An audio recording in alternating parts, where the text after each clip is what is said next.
Hello guys, welcome to new video Q&A video. New video. तो भाइयों, सबसे पहले तो आप लोगों को थैंक यू बहुत बहुत। हमारी प्लेसमेंट वाली वीडियो में आप लोगों ने बहुत प्यार दिखाया है। वो वीडियो अभी करेंटली कितना 23.5 23.7 के चले गए वो 23.7 2 वीक्स के अंदर अंदर। तो आप लोगों के प्यार के लिए बहुत बहुत थैंक यू।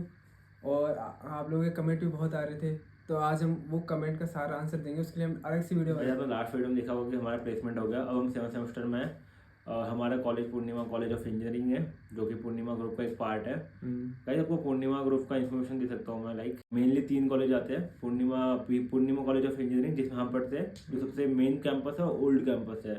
इसके बाद आता है पूर्णिमा इंस्टीट्यूट ऑफ टेक्नोलॉजी, जो कि हमारे पास में पड़ता है कॉलेज को छोड़ के। उसके बाद आता है पीयू यूनिवर्सिटी। तो जो भी कंपनी आएगी एक जोधपुर वाला कैंपस भी तो है। हाँ, वो जीत वाला कैंपस है वो। जो भी है। हाँ, JIT, वो भी पूर्णिमा ग्रुप के अंदर ही आता है।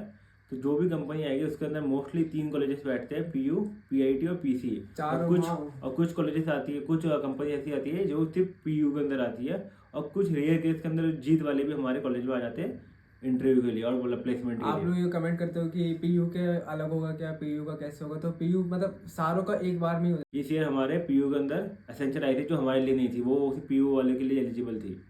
गाइस, जैसे हमारा प्लेसमेंट हो गया, आपको भी बताया। एक प्लेसमेंट ऐसा है कि लाइक हम एक बॉर्डर के उस साइड आ गए और आप उस साइड खड़ा हो। अगर आप 2026 बैच से 2027 बैच से हो तो अभी इसकी टेंशन लो ही मत। ये आपकी 3rd ईयर की बात की बात है।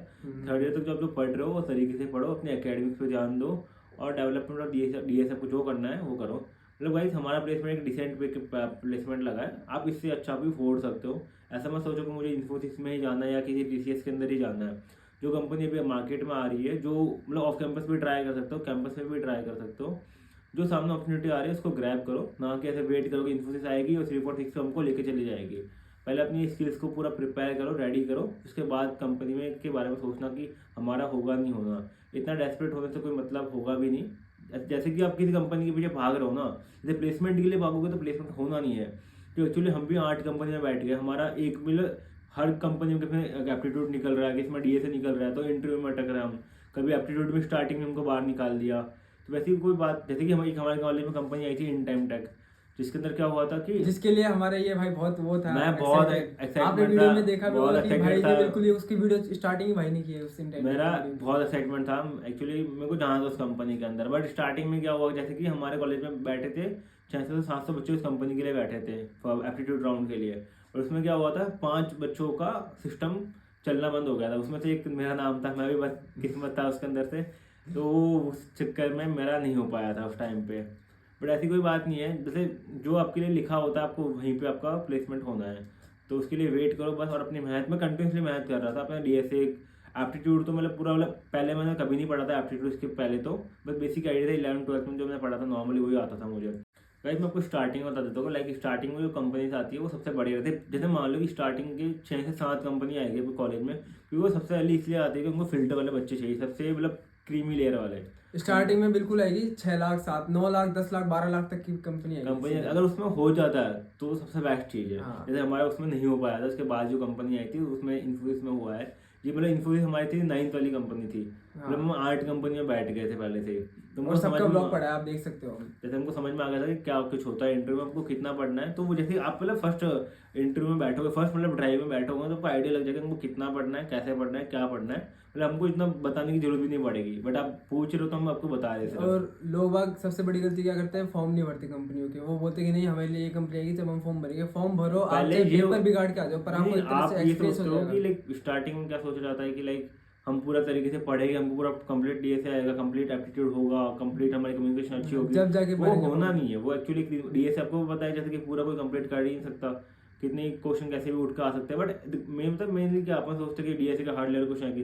जो कॉलेज की कैंपस में जो कंपनीज आ रही है उनकी एक्सपेक्टेशन कम ही अपने से। जैसे अपन मोस्ट ऑफ जो भी हमारे व्यूअर्स है वो 3rd टायर कॉलेज से है, तो वो उनकी एक्सपेक्टेशन भी हमसे कम ही होती है कि हाँ, इन बच्चों को जो उन्होंने पढ़ा है उसका बेसिक वो आना नॉलेज, बेसिक चाहिए। अंडरस्टैंडिंग, फंडामेंटल्स इनको तरीके से आना चाहिए। उसको एक्सप्लेन कर पाए, उसको समझा सके और खुद समझ सके। और मेन तो ये है कि CGPA तो मेन अपन को कंपनी का क्राइटेरिया होता है CGPA का। काफ़ी कंपनियों का क्राइटेरिया होता है कि 7 अबाउ चाहिए, 6.5 अबाउ चाहिए, 6 अबाउ चाहिए। तो मेन अपन को CGPA बढ़िया रख के चलनी है। स्टार्टिंग से ही बैकलॉग नहीं होना चाहिए कुछ भी।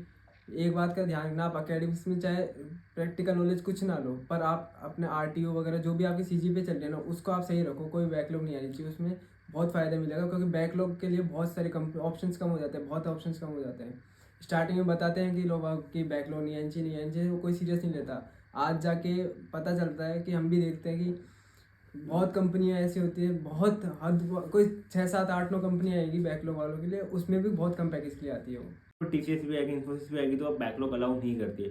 या तो आपकी बैक आ रखी है तो टेंशन मत लो, ट्राई करो कि सेकंड ईयर या थर्ड ईयर में उसको कंप्लीट कर लो। निकालनी तो है ही बैकलॉग, बैक तो निकालनी है ही, पर होना नहीं चाहिए कुछ भी। अब ट्राई करो कि आए नहीं बैक। तो भाई इंजीनियरिंग करते करते सबको अपना अपना पैशन पता चल जाता है कि मेरा पैशन ये है, और बहुत एक्सपोजर मिलता है इंजीनियरिंग में कि आपके पास, हाँ, कि आप ये चीज़ के इंटरेस्ट है आपका, वो चीज़ आप कर सकते हो इस चीज़ में। जैसे मेरा व्लॉगिंग का था, मेरा स्टार्टिंग से व्लॉगिंग का था। मैं कॉलेज में जाने से पहले मम्मी को बोल रखा था कि मेरा पहले मोटो व्लॉगिंग का था कि मम्मी मैं मोटो व्लॉगिंग करूँगा, मेरे को ऐसे बाइक दिलवा देना। तो मोटो व्लॉगिंग का तो हो नहीं पाया किसी वजह से, तो मैंने सिंपल व्लॉगिंग चालू करी, पर मेरा पहले से था, तो मैंने फर्स्ट ईयर से ही चालू कर दिया था व्लॉगिंग करना। तो ऐसे आपका कोई पैशन हो तो आप वो भी साथ में लेकर चल सकते हो, पर उसकी वजह से आपकी सीजीपीए आपके पढ़ाई को नुकसान नहीं होना चाहिए बस। हाँ गाइस, अब हम प्लेसमेंट जर्नी की बात करते हैं कि इन्फोसिस में हमारा कैसे हुआ, कैसे राउंड स्टार्ट हुए, कब कॉलेज में मेल आया था कि भाई कितना हमें टाइम मिला प्रिपरेशन का, सारी इन्फोसिस चीज़ कब आ रही है हमारे कैंपस में का। तो कैसे कुछ बताता हूँ मैं आपको कि लाइक हमारे पास मेल आ गया था 1 महीने पहले, ड्राइव से पहले 1 महीने पहले को आपका मैसेज आ गया था कि कैंपस में आ रही है इन्फोसिस विजिट करने के लिए। जो 2 पैकेज के लिए आ रही थी, 9.5 के लिए और 3.6 के लिए। 3.6 वाला जिसमें हमारा हुआ है सिस्टम इंजीनियर के लिए, और 9.5 से जो स्पेशलिस्ट प्रोग्रामर था, इनका पहले भी हो गया था हैक विद इन्फी के थ्रू। गाइस हमारे कॉलेज में इन्फोसिस 8 नवंबर को आई थी एप्टीट्यूड टेस्ट के लिए। सबसे पहले इनका ओरिएंटेशन सेशन हुआ था, जिसके अंदर वो बता दिया कंपनी के बारे में क्या कुछ है, और मतलब मोस्टली उन्होंने बता दिया था कि ट्रेनिंग वेडिंग उनकी मैसूर के अंदर ही होगी। मतलब मोस्टली चांसेस है कि आपकी ट्रेनिंग मैसूर के अंदर ही होगी। ठीक, फिर क्या हुआ था कि हमको भेज दिया था, हमको लैब में भेज दिया था एप्टीट्यूड टेस्ट के लिए। हमारे मेल में आ गया था कि हमारे को 5 सेक्शंस के अंदर है एप्टीट्यूड टेस्ट के अंदर, जो कि फर्स्ट था reasoning ability, mathematical ability, verbal ability और pseudo code and puzzle solving. ये हमको स्टार्टिंग में बता दिया गया था। बट जब कंपनी का ओरिएंटेशन हुआ तो हमको बोला गया कि 2 सेक्शंस में और ऐड कर गए, जो कि थे grammar test and English writing. तो इसमें 2 घंटे का हमको टाइम दिया था, और मोस्टली क्वेश्चन सब इजी थे, मतलब देखा जाए तो मॉडरेट थे। और मेनली वो मैथमेटिक्स में आप देख लेना कि ग्राफ वाले और प्रॉफिट लॉस वाले क्वेश्चन थोड़ा सही से देखे जाना। हमारे हमारा जो था उसके अंदर सेट था, उसके अंदर मोस्टली ग्राफ वाले क्वेश्चन थे, मतलब मैथमेटिक्स के अंदर। अब एक सेकंड, अब आप लोगों का बहुत लोगों के कमेंट है कि पैसेज राइटिंग में क्या टॉपिक आया था आपके, है ना। अब हमारे तो पूरी क्लास में, मतलब पूरी तेरे भी वही होगा माउंटेन वाला। हाँ, हमारे माउंटेन ट्रिप वाला आया था कि दोस्तों के साथ माउंटेन के लिए जा रहे दोस्तों के हो। साथ नहीं, आप माउंटेन ट्रिप पे गए हुए और आपको आके एक्सपीरियंस शेयर करना है पूरा इंग्लिश में, 250 से लेकर 200 वर्ड्स के अंदर अंदर। तो ये पूरा आप अच्छे से लिखना कि आपको मतलब एटलीस्ट आपको राइटिंग इंग्लिश राइटिंग आती है या नहीं आती, मतलब ग्रामर में ज़्यादा मिस्टेक तो नहीं करते थे, मतलब पूरा बिगिनर तो नहीं होना। लाइक सूडो कोड किस टाइप का आया था, ना ज़्यादा इजी आया था ना मतलब ज़्यादा ऐसे हार्ड आया आप था, मॉडरेट आया था। ऐसे प्रिपेयर मत करना कि मैं इस कंपनी के लिए जा रहा हूँ तो इस कंपनी, मतलब अगर कैंपस में आ रही है तो प्रिपेयर इसी तरीके से करो। एप्टीट्यूड तो आपको करना ही पड़ेगा, मतलब किसी भी कंपनी में जाना है अगर आपके पास इतना नॉलेज है कि आप फोकस कर सकते हो, बट बिना एप्टीट्यूड के आप जा नहीं पाओगे। गाइस जैसे कि प्लेसमेंट का आपको बता देता हूँ कि लाइक हमने भी ऐसा कुछ ज़्यादा बड़ा तीर नहीं मार लिया कि इन्फोसिस में प्लेसमेंट होगा। जस्ट एक प्लेसमेंट हुआ है, मतलब ठीक है, अगर वो जॉइनिंग मिलती है मेन तो वही है कि जाएगी। हमारे कॉलेज में आने का पर्पस सॉल्व हो गया बस, ये चीज़ ऐसा होता है ना कि लाइक आप फ्री हो जाते हो, एक बार प्लेसमेंट होगा, आपके पास कुछ हाथ में ऑफर है तो लाइक अब दूसरे के लिए आप ट्राई कर सकते हो। हाँ, सबसे मेन चीज़ आपको मैं बताना भूल गया कि जितने भी बच्चे हमारे कैंपस में सिलेक्ट हुए थे और मोस्टली दूसरी कैंपस में भी सिलेक्ट हुए, उन सबको ये एक चांस मिला है कि आप 9.5 वाले के लिए एलिजिबल हो। मतलब उसका एक टेस्ट होगा, कोडिंग टेस्ट होगा, जैसे हमारे उसका एक सेशन भी चलेगा, मतलब 3 वीक का, जिसके अंदर आपको बताएंगे कि आपको कोडिंग टेस्ट कैसे देना है। तो वो सब वो चल रहा है हमारे स्टार्टिंग में। तो हमारे 15 दिसंबर को हमारा टेस्ट होने वाला है। उसके बाद जैन की स्टार्टिंग में ही हमारा इंटरव्यू हो जाएगा। उसके बाद उनका रिजल्ट आएगा, अगर हम टेस्ट क्लियर करते हैं तो आपको 9.5 वो आपका अपग्रेड हो जाएगा। आपका जो भी सिस्टम इंजीनियर से वो पैकेज आपका अपग्रेड हो जाएगा 9.5, वो हो जाता है ना, सबसे बेस्ट है। तो आपकी जो कोडिंग अगर आपकी इंटरव्यू में नहीं पूछे तो आपकी वो कोडिंग वहाँ काम आ जाएगी, बट कोडिंग तो आपको करते रहना है स्टार्टिंग से ही। और जैसे वो बता रहे कि ऑनलाइन टेस्ट आपके घर पे होगा या फिर कॉलेज में होगा, तो कंपलसरी आपके कॉलेज के लैब्स में ही होगा, ठीक है। तो आपको कॉलेज में ही देना है, और वो अल्टरनेटिव डे पे होगा। इंटरव्यू जब जिस दिन होगा पहले आपका कोडिंग टेस्ट, पहले आपका एप्टीट्यूड टेस्ट होगा, उसके बाद आपका इंटरव्यू टेस्ट होगा, इंटरव्यू राउंड होगा, तो वो आपको अगले दिन होगा। आपको मतलब ऐसे मान लो कि टाइम मिलेगा आपको, मतलब 6-7 घंटे, फिर पूरा नाइट आपके पास है, आप पढ़ सकते हो जितना पढ़ सकते हो। जैसे कि मैं इंटरव्यू का बता देता हूँ, इंटरव्यू में क्या हुआ था आपको, एप्टीट्यूड वाला पार्ट तो मैंने बता दिया। इंटरव्यू में क्या होता, मैं स्टार्टिंग में रूम में गया और फिर वहाँ पे मैं बैठा, तो उन्होंने मुझको बोला कि ब्रीफ इंट्रोडक्शन दो अपना। तो लाइक मैंने पूरा ब्रीफ इंट्रोडक्शन तो पूरा याद करके गया था। तो वो तो आपको एकदम तरीके से जितनी प्रैक्टिस कर सकते हो उसकी तो करते ही रहना। वो आपको क्लियरली एकदम बिना रुके बिना अटके वो आपको तरीके से एकदम कॉन्फिडेंटली वहाँ पर आपको डिलीवर करना है, ठीक है। उसके बाद उन्होंने स्टार्ट किया कि मतलब आप कंपनी में क्यों आना चाहते हो, कंपनी के बारे में क्या जानते हो। तो कंपनी के बारे में आपको थोड़ा बहुत आपको आइडिया होना चाहिए, कंपनी क्या काम करती है, कौन सा फाउंडर है, कब फाउंड की गई थी, तो ये सबको बेसिक आइडिया आपको होना चाहिए। और फिर मेरे से इसने स्टार्ट कर लिया पूछना क्लाउड कंप्यूटिंग के बारे में। तो मैंने क्लाउड के ऊपर जो क्वेश्चन थे वो मतलब मेरा इंटरव्यू प्रॉपरली टेक्निकल हुआ था, मतलब काफ़ी अच्छे अच्छे क्वेश्चन पूछे थे। मेरे को उस कंसेप्ट समझाने के लिए बोल दिया, DBMS पूछ लिया था, नेटवर्किंग थोड़ा पार्ट पूछ लिया था, क्लाउड कंप्यूटिंग भी पूछ लिया था। और फिर जब भी पूरा टेक्निकल कंप्लीट हो गया था तो उसके लास्ट में कोई 3-4 क्वेश्चन पूछते मेरे फैमिली के बारे में, कितने लोग हैं और क्या करते हो, तो और बाकी सब कुछ इस तरीके से चलेगा। मतलब वही बात है, बेसिक क्वेश्चन चलेगी रहते हैं और बेसिक कोडिंग क्वेश्चन या बेसिक आपकी जो अपने कॉलेज में पढ़ा है वो चलता रहेगा। तो आपको डेली नॉर्मली आपको आंसर करने, हेजिटेट बिल्कुल नहीं होना है। नॉर्मल क्वेश्चन पूछते हैं तो आपको नॉर्मली आंसर करना है उसको। और इसका तो बड़ा हुआ था इंटरव्यू मेरा बहुत, मतलब मेरे को स्वीट सा हुआ था कि बुलाया मेरे को अंदर, इंट्रोडक्शन दिया मैंने। इंट्रोडक्शन देने का तो उन्होंने पूछा कि आपको कौन सी लैंग्वेज आती है, मैंने बता दिया मेरे को जो आती। तो उन्होंने मेरे को 2 क्वेश्चन दिए इजी से, तो वो दोनों क्वेश्चन मैंने कर दिए। फिर वो बोलते कि आप अगर मतलब थोड़ा इंग्लिश चाहिए थी उनको मेन, की इंग्लिश ठीक कर पाओगे, मैं थोड़ा इंग्लिश में वीक हुआ ना। तो उन्होंने बोला कि आप इंग्लिश प्रॉपर कर पाओगे ज्वाइनिंग से पहले, इन्फोसिस में से पहले। तो मैं बोल दिया हाँ सर कर पाऊंगा मैं। तो लाइक आपको इंटरव्यू में अपनी डायरेक्शन खुद चूज कर सकते हो। लाइक ऐसा खुद से क्रिएट मत करो कि वो चीज़ कॉम्प्लेक्स बन जाए, कुछ ज़्यादा कॉम्प्लेक्स जितना आता है उतना बताओ। जितना कॉम्प्लेक्स करोगे वो उतना खींचेगा आपको, क्योंकि वो फिर समझ लेगा कि यार बंदा ज़्यादा ही कुछ मतलब एज ए फ्रेशर ले रहा हो आपको, तो आपको फ्रेशर जितनी चीज़ें आनी चाहिए। आपने कॉम्प्लेक्स वर्ड यूज़ कर रहे हो उसको समझ में नहीं आए तो फिर वो चीज़ें वहाँ पर कोई मतलब इफेक्ट नहीं करेगी। तो वो चीज़ प्लीज़ मेंशन ना करें, बेसिक ही बताएं स्टार्टिंग में। और आपको हॉबीज़ को बताने की कोई ज़रूरत है नहीं वहाँ पे। जितने टेक्निकल टर्म्स आपको बोलनी है कॉलेज में जो पढ़ा है वो बता दो और ख़त्म। स्ट्रेंथ वीकनेस आपको सोच के जानी है अच्छे से, क्योंकि स्ट्रेंथ वीकनेस जरूर पूछेंगे वहाँ पे, एकदम से याद नहीं आएगा कि मेरी स्ट्रेंथ क्या है, मेरी वीकनेस क्या है। तो उन्होंने बोला क्राइटेरिया क्या, क्राइटेरिया मैं आपको पहले बता चुका हूँ कि लाइक आपकी 60% से अबव परसेंटेज होने चाहिए 10th 12th और कॉलेज के अंदर। और आपकी बैकलॉग बिल्कुल 0 बैकलॉग होनी चाहिए। गाइस काफ़ी लोग ऐसे थे हमारे कॉलेज में, या फिर ऐसे बच्चे भी होते हैं जो सोच रहे 3.6 बहुत कम पैकेज है। अब उनको ये नहीं पता था 9.5 के लिए मतलब उनको एलिजिबल वाला चांस मिल जाएगा। तो वो भी वो पछता रहे कि लाइक हम बैठ गए और सही से दे दिया होता तो हमारा भी हो जाता। तो कोई भी अपॉर्चुनिटी आ रही है सामने से, कंपनी चेक कर लो एक बार कि प्रोफाइल अगर टेक्निकल डोमेन में है तो आप अप्लाई करो, अगर दूसरे डोमेन के है तो मत जाओ आप। बट अगर टेक्निकल डोमेन में पैकेज मैटर एक स्टार्टिंग में नहीं करता, क्योंकि एज ए फ्रेशर आप जा रहे हो तो आपको सीखना है स्टार्टिंग में 1 साल 1.5 साल। आपको भी पता है इन्फोसिस बहुत बड़ी ब्रांड है, अगर वहाँ से निकलते हो, अगर उसको कंपनी छोड़ते हो तो आपकी वैल्यू ब्रांड बहुत बढ़ जाती है।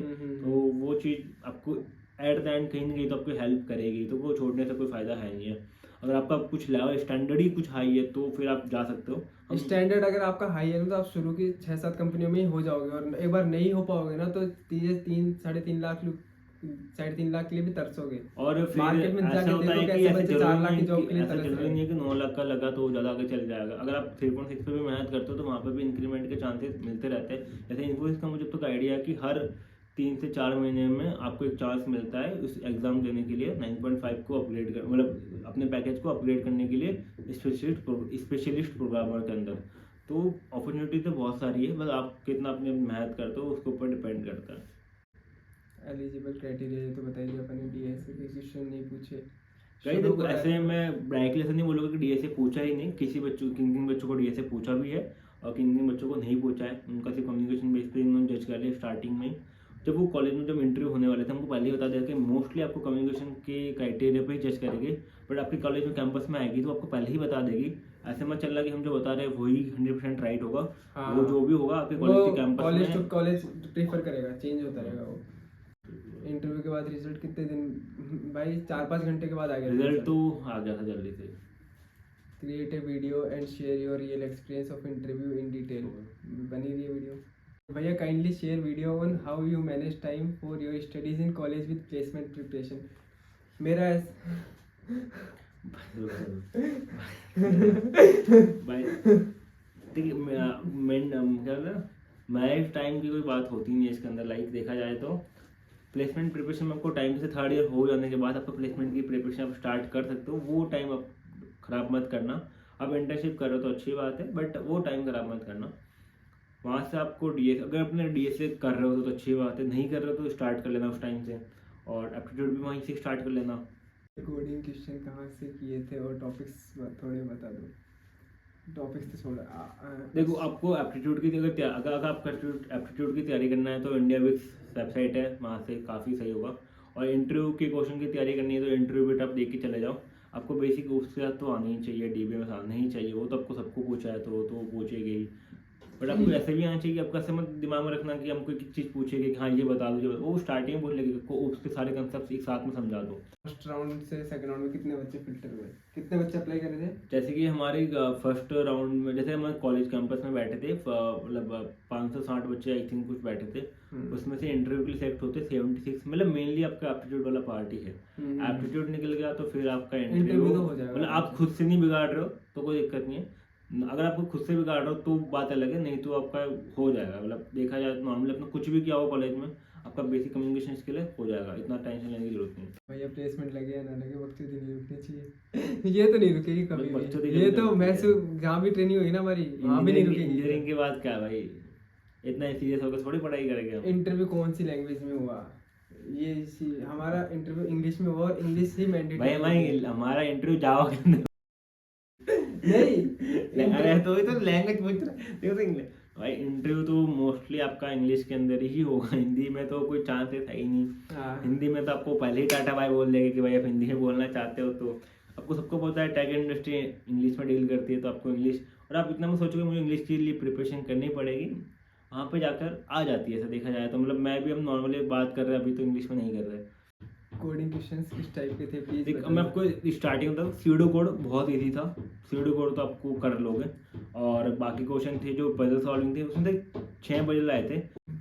How many peoples are taking your interview? केवल एक जना ले रहा था, हर किसी का हर कमरे में 6-7 हमारे 6 पैनल आए थे, क्योंकि बच्चे कम ही थे तो 6 पैनल में हो गया था हमारा। तो 6 पैनल हमारे बैठे थे, तो सबका 15-15 मिनट 20 मिनट में हमारा इंटरव्यू हो रहा था। ऑफ कैंपस के लिए कुछ टिप्स? गाइस, हम ऑफ कैंपस के लिए तो हम भी ट्राई कर रहे हैं कि जब तक हमारी ज्वाइनिंग नहीं आती है तो तब तक हम कुछ दूसरी कंपनी में अप्लाई करें, तो हम देख ही रहे। एप्टीट्यूड कहाँ से प्रिपेयर, ये बताना यार, इनको बताए एप्टीट्यूड कहाँ से प्रिपेयर करना है? एप्टीट्यूड प्रिपेयर करने के लिए आपको इंडिया बेस से पढ़ के जाओगे ना तो काफ़ी रहेगा, इनफ रहेगा आपके लिए। उसके अलावा कुछ, या फिर एक सीरीज है कुछ, यूट्यूब पर वीडियो देख लो रैंडमली एप्टीट्यूड के, just for the interview placement, तो वो आपको बता देगी। तो उसके वीडियोस फॉलो कर लो एक बार के लिए। आपके जो फॉर्मूलास रहते हैं वो आप कॉपी में नोट कर लो, उसके बाद प्रैक्टिस करते जाओ। इंडिया बेस पे प्रैक्टिस कर लो, काफ़ी इनफ है उसके लिए। भाई ये बताओ कि ट्रेनिंग कब से होगी? मैं भी प्लेस हो चुका हूँ इन्फोसिस में, कुछ आइडिया नहीं है क्या होगा, कब से ज्वाइनिंग है। और गाइस, जो भी कंपनीज होती है, बड़ी बड़ी MNCs होती है, इसका यही होता है कि लाइक जैसे कि आपका एग्जाम्स हो रहे बीच में, तो आपको छोड़ेगी नहीं बीच में कि आप एग्जाम देकर आ जाओ। वो पूरा मैनेजमेंट नहीं करना चाहते, आपको लेके जाएगी तो वो परमानेंट लेके जाएगी, वो सिचुएशन में आपको नहीं डालना चाहते। तो इसीलिए वो चाहती है कि आप अपना कॉलेज का पूरा स्टडी कंप्लीट करो, आपकी बीटेक की डिग्री लो, जो प्रोविजनल डिग्री मिलेगी आपको कॉलेज के बाद में। तो आप मान सकते हो कि जुलाई अगस्त में आपकी ज्वाइनिंग हो सकती है। मतलब वहाँ तक आपका ऑफर लेटर आ जाएगा और ज्वाइनिंग हो जाएगी आपकी। सबसे मेन चीज़ ये थी कि आपको हर एक सेक्शन में आपको क्वालिफाई करना पड़ेगा, मतलब आपको क्राइटेरिया कट ऑफ क्लियर करनी पड़ेगी। तो सब में यही था, 65% क्राइटेरिया था कि हर सेक्शन में आपको 65 तो कट ऑफ क्लियर करनी ही पड़ेगी। मतलब ऐसा नहीं कि आप एक सेक्शन आप बहुत अच्छे से कर रहे हो, तो मैथमेटिकल में आपने पूरे में से पूरे कर लिए और इंग्लिश की राइटिंग में आपने कुछ लिखा ही नहीं, तो वो चलेगा नहीं। आपको हर सेक्शन में को क्लियर करना पड़ेगा। इसमें नेगेटिव मार्किंग नहीं है, तो आप पूरे अटेम्प्ट करके आओ। हमारा पूरे अटेम्प्ट भी करके आओ, आपको सही से करने भी है। 65% तो राइट होने ही चाहिए भाई। ईयर बैक मैटर करेगा, ऑफकोर्स मैटर करेगा भाई। ज्वाइनिंग का ये बहुत कमेंट में लिख रहे हैं कि ज्वाइनिंग लेट होगी, ज्वाइनिंग लेट होगी। हमारे हाथ में नहीं है ज्वाइनिंग का, हमें ऐसा लग रहा है कि इस बार हो जाएगी जल्दी ज्वाइनिंग, तो इसका हम कुछ जवाब नहीं दे सकते ज्वाइनिंग कब है क्या है। कोडिंग नहीं आती, लॉजिक बिल्डिंग नहीं कर पाती, क्या वो कैसे क्या करो, कोई टिप्स दे दो। अब स्टार्टिंग, अगर आप प्लेटफॉर्म लेट कोड पर डायरेक्ट जाओगे, आपको कुछ कोडिंग नहीं आती तो लेट कोड पर हार्ड पड़ेगा आपको। तो अब स्टार्ट करो कि हैकर रैंक से स्टार्ट करो, वहाँ पर बेसिक क्वेश्चन होते हैं सी के, तो वहाँ से स्टार्ट करो। तो आपको बेसिक क्वेश्चन वहाँ से स्टार्ट करो, वहाँ सीखना, तो धीरे धीरे वहाँ से स्टार्ट करो एक बार के लिए। महीने भर वहाँ पे करो, उसके बाद आपका दूसरे प्लेटफॉर्म पर ट्राई कर सकते हो, तो हो जाएगी, कोई ज़्यादा बड़ी बात नहीं है। भाई मुझे बहुत डर लग रहा है प्लेसमेंट का, 2026 बैच से हूँ, अगले साल स्टार्ट होगा प्लेसमेंट, अब DSA करूँ या फिर डेवलपमेंट भी बहुत फट रही है। ये होता है कि अब 2026 बैच से अभी से क्यों टेंशन ले रहा हूँ, मैंने बोला ना जैसे थर्ड ईयर एंड होगा वो तो होगा, थोड़े आपका हो गया वो तो अभी से स्टार्ट कर लो ना, जैसे अभी टाइम आपको मिल रहा है, अभी आप कर सकते हो तो अभी स्टार्ट करो, ज़्यादा सोचने से कुछ होने वाला है नहीं, वैसे प्लेसमेंट तो होने वाला नहीं है। हम भी स्टार्टिंग में सारा जैसे स्टार्टिंग में हो रहा क्यों नहीं हुआ, मुझे जब तक रीज़न लग रहा है कि हम ज़्यादा सोच रहे बहुत थे, एग्जीक्यूट कम कर पा रहे थे। अब इस टाइम में हम फ्री माइंड से गए थे और पढ़ भी रहे थे, रोज डेली बेसिस पे फन भी चल रहा था, मज़े भी कर रहे थे, पढ़ भी रहे थे, और हमने फ्री माइंड से टेस्ट दिया, हमारा क्लियर हो गया। ये वीडियो ज़्यादा लंबी नहीं और करते thank you guys, finally thank you guys, आपने हमारे यूट्यूब चैनल को, इस वीडियो को 23.7 को पहुंचा एक गुड दिया। न्यूज़ हो रहा है भाइयों, मेरे 500 सब्सक्राइबर पूरे हो चुके हैं, जो भी बहुत बहुत बहुत दिल से थैंक यू भाई आप लोगों का। मतलब हमने ऐसे ही मजे में स्टार्ट किया था, अब यहाँ तक पहुँच गए तो बहुत बड़ी बात है।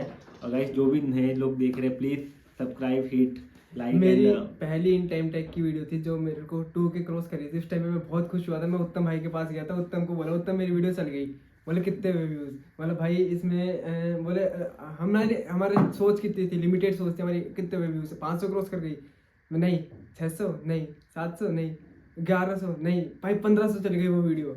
और आज आप लोगों की वजह से 23K भाई, सोचा भी नहीं 23K कितने होते हैं भाई। एक टाइम ऐसा आएगा जब 23 के हमारे सब्सक्राइबर भी हो गए, तो गाइस जो भी नए लोग देख रहे हैं, नए भाई जो भी देख रहे हैं, तो भी सब्सक्राइब कर लो। इन्फोसिस के बारे में जो भी आगे इन्फॉर्मेशन, इन्फोसिस कैंपस सारी जो चीज सब व्लॉग, सबसे बेस्ट व्लॉग यहाँ पे ही प्रोवाइड होंगे, सब नॉलेज यहीं पे आएगी। क्योंकि हम जो चीज लाइव रहेगी वो पूरी चीज शेयर हम करेंगे आपके साथ इतना कनेक्टेड इसलिए क्योंकि हम भी एवरेज, आप भी एवरेज कॉलेज, अब ज़्यादा कुछ बड़ी बड़ी बातें हम करेंगे भी नहीं ना, हमने अभी तक की है। आपको समझ में आ गया, जैसे कि हम प्लेसमेंट होगा, हम खेलने चले गए तो लाइक नहीं उस टाइम गिटार बजा रहे थे हम कि भाई चलो आज होगा तो होगा, ठीक है, नहीं तो हम नेक्स्ट प्लेसमेंट के लिए सोच रहे थे। और गाइस हमारा 2 प्लेसमेंट, दो इंटरव्यू राउंड में और भी नाम आ गया था, नाम आ गया था, एक इंटरव्यू राउंड और नाम आ गया था। आपको पता होगा कि हर कॉलेज कैंपस में होता है कि मोस्टली कॉलेज कैंपस में होता है कि वन ड्रीम स्लॉट वाला, सॉरी नहीं 1% 1 ऑफर, तो वो वाला सीन था। तो अगर आपका एक कंपनी में प्लेसमेंट हो गया तो आप आगे अप्लाई नहीं कर सकते, आपका एक ड्रीम स्लॉट रहता है, उसकी भी कुछ रिक्वायरमेंट होती है कि आपकी जो करंट पैकेज है उससे डबल में आनी चाहिए। डबल में नहीं आना चाहिए, 1 लाख का डिफरेंस हमारे कॉलेज का क्राइटेरिया है, 1 लाख का डिफरेंस होगा तो आप अप्लाई कर सकते हो। जैसे कि मैंने अभी की कंपनी में अप्लाई किया है, भाई ने अपना ड्रीम स्लॉट यूज कर लिया है। मैं अगर हो जाता है तब मैं आपको बाद में रिवील करता हूं। जाने नहीं, अगर मान ली तरफ हो गया तो तू उसमें जाएगा, इसमें आएगा, इसमें होगा। कंपनी बढ़िया है, जल्दी ज्वाइन, फरवरी की ज्वाइनिंग है। अरे देखेंगे भाई उसकी बात वो बात। अभी तो इतना ज्ञान फैल रहा था कि जिंदगी भर साथ रहेंगे, ये वो और इसने बट रहेंगे साथ में, भर के धोखा दे नहीं हो नोएडा नहीं है, भगवान का नहीं है उसमें।